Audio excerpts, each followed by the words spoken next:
Hello everyone, welcome to our next lesson here. So this is called letter highlights.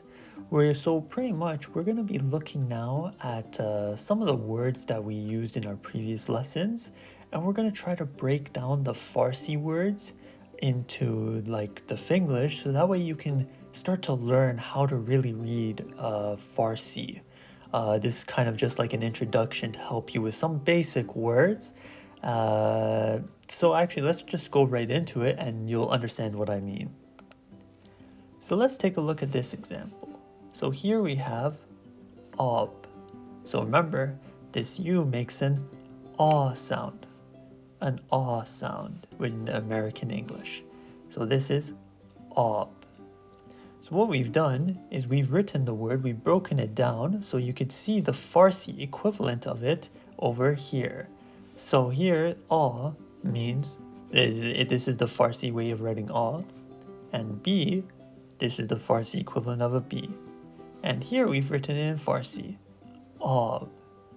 So now, one thing I must know, tell you, is that Farsi, we actually read it from right to left. Whereas in English, we read from left to right. So remember, anytime you're reading Farsi, we're reading in this direction. So this is ab, which means water. All right, let's try to take a look at the next word. So again, this U, it makes an aw sound. So this is ba-ba, ba-ba. So we've broken down the word again for you. So B, this is how it looks like, B, A, B, and A. Ba-ba, ba-ba. So now what I want to point out is that you may notice that this B looks a little bit different than this B over here. So we'll talk about this more in future lessons, but there are different forms of the letters depending on if they come in the beginning, middle, or end of the word. So if you remember with our previous word ob, it had this form of B. But in this one, because it comes in the beginning, it has this form. But this is also a B sound. So this is ba ba, which means dad. So this one will be a good example to tell you about what I was talking about. So non. So the N looks like this. A, as you remember, is pretty much a straight line.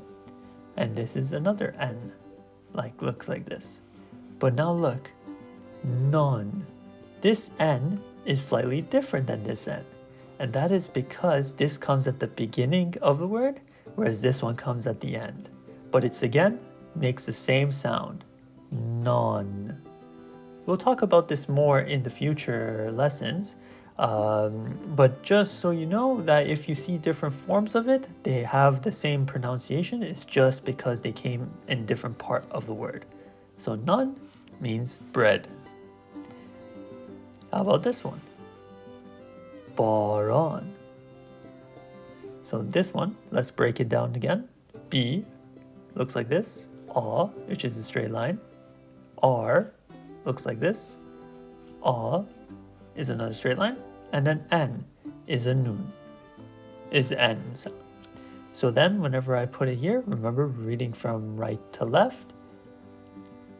Baron. Baron. Which means rain. How about this example? So this one is anar, which means pomegranate.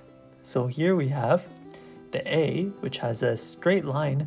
But if you remember from our aleph lesson, we talked about how this is an aleph, but it has a line above it. This gives it the A sound. But then, so here we have the N. But then look at here, the A, the U, which has an A sound. This is an A without a hat. There's no hat on it. So this makes an A sound. And if it comes at the beginning of the word, like in the word ob, it has a little hat on it. So remember, there's just different forms of these words. You'll get used to it if you keep on practicing.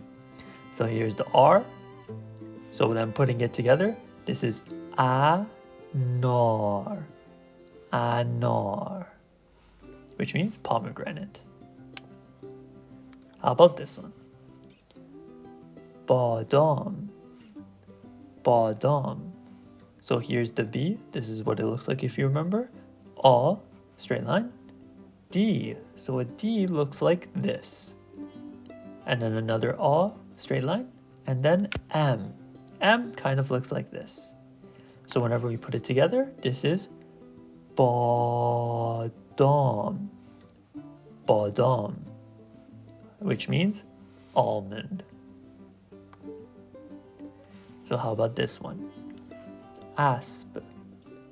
So if you can try to guess yourself what the A probably looks like, but if you can't, it's the straight line with this symbol above it. The S is kind of written like this, and then B. You should remember this by now. It looks like this. So again, whenever I'm putting it together and reading it from this direction, it is asp. Asp. Which means horse. How about this one? Madar. Madar. So M has this, if you remember from before. A, straight line. D looks like this. Now look at this. The A, if you remember in the beginning of the words, it had a straight line with this symbol on it. But when it comes in the middle of the word, it just has this symbol above the letter that comes before it. So in this case, it's the D. You'll notice it's right above it. And then the R, you know that one looks like this. So let's put it together. Madar. Madar. So remember that A is after the D sound. Madar, which means mother. Now, let's look at the final example. Barodar. Barodar. So this one, it's really just putting together everything that we've learned so far. So we have the B, which looks like this. The A, because it comes in the middle of the word, is just a simple. The R, the A sound, which is a straight line. The D, which looks like this. A, again, in the middle of the word, looks like only like that. And then the R at the end. This gives us Barodar. Barodar. Barodar, which means brother. So that's it for this lesson. If you enjoy having more lessons like this to help you with the reading and like learning the letters, please let us know in the comments and we'll try to make more videos like this. But otherwise, yeah, hopefully this video was useful for you and we'll continue making more videos like this in the future. So please make sure to like and subscribe and also take a look at our previous videos because they'll really help you with getting those pronunciations down. But yeah, see you in the next video and until then, bye.